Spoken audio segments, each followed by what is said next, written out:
¿Qué pensarías si te dijera que uno de los descubrimientos más increíbles del siglo pasado fue a causa de la creencia en un fenómeno paranormal?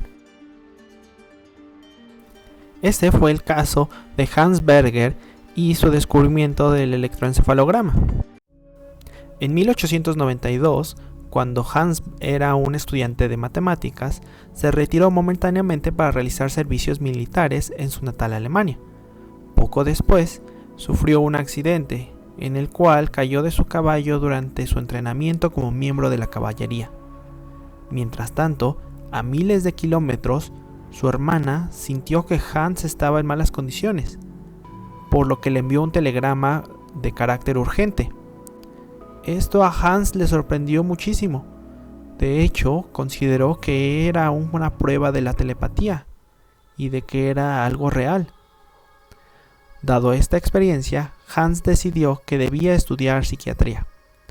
Con el paso del tiempo, en 1919 se convirtió en el jefe de psiquiatría de la clínica de Jena.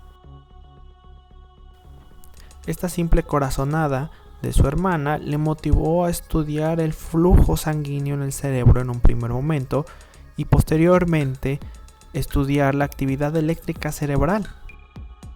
Todo esto para estudiar la potencial existencia de la telepatía.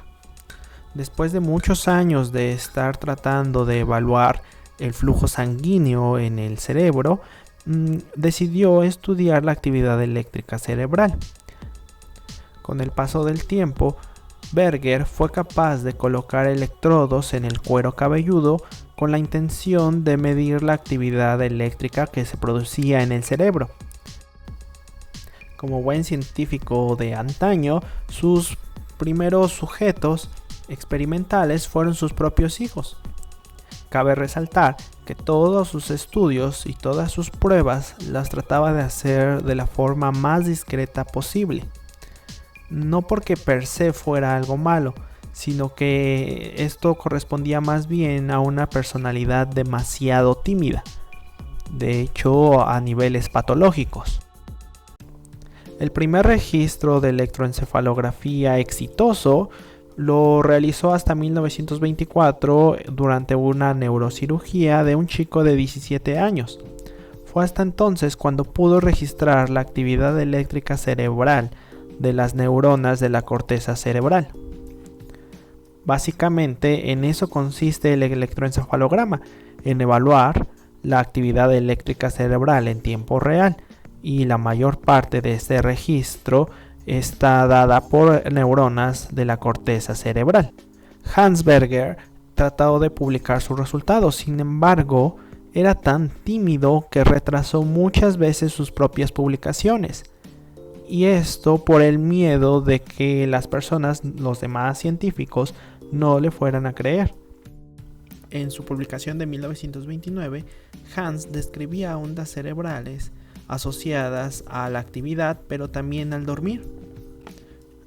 En este estudio de 1929, por primera vez se describió las bandas alfa y beta. Dichas bandas han sido retomadas por la literatura científica hasta nuestros días. Las sospechas de Hans fueron confirmadas tiempo después, es decir, la comunidad científica parece que no se inmutó ante los descubrimientos de Hans Berger. Incluso varios científicos pensaban que lo que había descubierto Hans eran simplemente artefactos, es decir, actividad eléctrica asociada a otra cosa que no es el cerebro. En 1934, Lord Edgar Adrian trató de poner a prueba los descubrimientos de Hans Berger. Tenía la hipótesis justo de que eran artefactos, pero en realidad lo que descubrió es que efectivamente era señal eléctrica asociada al cerebro, es decir, confirmó lo que Hans Berger ya había propuesto anteriormente. Pocos años después, Adrian junto con Hans hicieron un simposio hablando de sus descubrimientos y planeaban viajar a Estados Unidos para mostrarlos. Sin embargo, fueron incapaces de hacerlo debido a que estalló la Segunda Guerra Mundial. Gracias a su trabajo, Hans fue nominado a un premio Nobel. Sin embargo, nunca se enteró de ello. Esto debido a que en 1941 decidió colgarse Recuerdan que les dije que era muy callado, ¿no? Bueno, ser callado está bien, pero Hans Berger padecía de esto a niveles patológicos. Le costaba mucho trabajo interactuar tanto con su personal de la clínica de psiquiatría como con los pacientes. Además sufría de ansiedad y posteriormente de depresión. Todo esto culminó en su muerte, dejando un legado muy importante para las neurociencias, ya que la técnica de la electroencefalografía se ocupa tanto en la clínica como en la ciencia básica. En la clínica, por ejemplo, se estudian patrones de la actividad eléctrica cerebral para diagnosticar algunos males, como por ejemplo la epilepsia, mientras que en la investigación básica puede utilizarse para estudiar diferentes fenómenos, como por ejemplo los diferentes estadios del dormir o procesos cognitivos y emocionales. Todo ello gracias a los descubrimientos de Hans Berger. Y bueno, aquí termina el pequeño breviario acerca de Hans Berger y su increíble descubrimiento. Me pareció muy interesante, justo como una idea que parece tan descabellada que como lo es la telepatía, lo impulsó a estudiar la actividad eléctrica cerebral y descubrir un fenómeno que sí es real. Me despido, les agradezco que hayan visto este video, ojalá se puedan suscribir, darle like, compartirlo y nos vemos hasta la próxima.